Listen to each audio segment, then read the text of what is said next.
Bonjour à tous. Allez, imaginez un peu. Un secteur qui double carrément de taille en à peine 10 ans. C'est précisément le scénario qui s'est déroulé dans l'hôtellerie au Cameroun. Aujourd'hui, on va décortiquer ensemble cette croissance spectaculaire, mais aussi les défis, et ils sont énormes, qu'elle soulève. Bon, pour bien comprendre de quoi on parle, commençons par le commencement. L'ampleur de ce boom qui a littéralement redessiné le paysage du pays. Ce graphique est assez parlant, n'est-ce pas? On ne parle pas d'une petite croissance là, on parle d'une véritable explosion. Passer de 800 à 1500 hôtels en 10 ans, c'est le signe d'un secteur en pleine ébullition qui change la donne économique.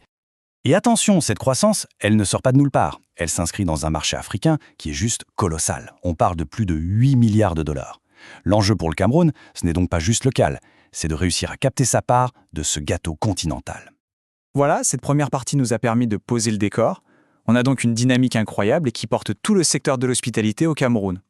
Mais, et c'est un grand mais, passons maintenant au cœur du problème. Parce que derrière ces chiffres impressionnants se cache une réalité bien plus complexe. Parce que la croissance en volume, c'est une chose, c'est bien beau. Mais que se passe-t-il vraiment quand on gratte un peu le vernis et qu'on s'intéresse à la qualité? C'est là que l'histoire devient intéressante. Et voilà, on touche au nœud du problème. La dernière classification officielle des hôtels, elle date de 2007. Il faut prendre une seconde pour réaliser. 2007! Le système qui est censé évaluer la qualité est en fait une sorte de capsule temporelle. 17 ans, c'est le nombre d'années pendant lesquelles les normes n'ont pas bougé. Pendant ce temps, l'industrie, elle, a complètement changé de visage. Le décalage entre la réglementation et la réalité du terrain est devenu immense. Et les conséquences, eh bien, elles sont très concrètes.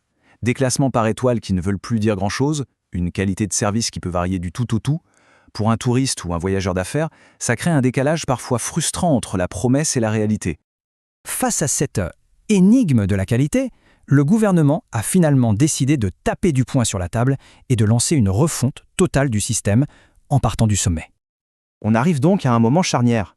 Fin 2024, le gouvernement lance une grande opération nationale. L'objectif est clair, remettre les pendules à l'heure et aligner enfin ce secteur en plein boom avec les standards internationaux. Et le plan d'action est très structuré. On commence doucement, avec une phase pilote dans la capitale, Yaoundé, puis on déploie le dispositif dans tout le pays. Chaque établissement va être passé au peigne fin pour décider de son sort. Reclassification, déclassement ou même fermeture. Il faut se mettre à la place des propriétaires d'hôtels une minute. Les enjeux sont énormes. C'est l'heure du grand oral.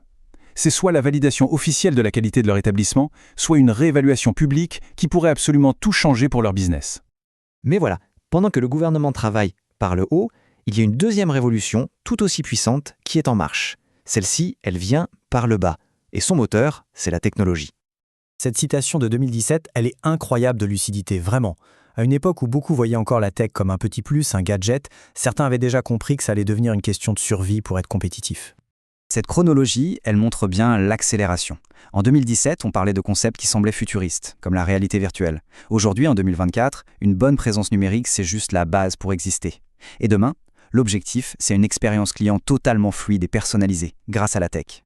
À l'époque, ça paraissait presque de la science-fiction pour certains. Des visites d'hôtels en réalité virtuelle, des chatbots IA pour répondre aux clients, c'était vraiment le futur. Et maintenant, retour en 2024. La réalité est bien plus terre-à-terre, mais elle est tout aussi cruciale.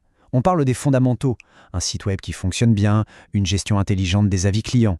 Et ça marche, les réservations en ligne au Cameroun ont bondi de plus de 25%. Et un des grands moteurs de cette course à la technologie, c'est ce qu'on appelle l'industrie MICE. En gros, c'est tout le tourisme d'affaires. Les grandes conférences, les salons, un marché mondial qui pèse des dizaines de milliards et qui exige des hôtels à la pointe de la technologie. Alors au final, qu'est-ce que tout ça veut dire pour l'avenir? Eh bien, c'est un jeu d'équilibriste assez délicat entre trois forces essentielles. Ce tableau y résume parfaitement la situation. Le succès ne viendra pas d'une seule direction. C'est impossible. Il faut à la fois une supervision qui vient d'en haut, du gouvernement, et en même temps une innovation qui part de la base, menée par les hôteliers eux-mêmes. On peut donc imaginer l'hôtel camerounais de demain comme un bâtiment reposant sur 4 piliers solides et indispensables, un classement officiel qui soit fiable, une présence numérique forte, une expérience client parfaite et des infrastructures modernes. L'un ne tient pas sans les autres. Voilà, s'il y a une chose à retenir, c'est celle-ci. Il ne s'agit pas de choisir entre la réglementation d'un côté et l'innovation numérique de l'autre. L'avenir de l'hôtellerie camerounaise dépend de la réussite de cette double révolution menée en parallèle. Et ça nous laisse avec une dernière question, une pensée pour le futur. Et si la technologie, au-delà de simplement booster la croissance, devenait finalement le vrai garant de la qualité pour toute l'industrie? La question, en tout cas, mérite d'être posée.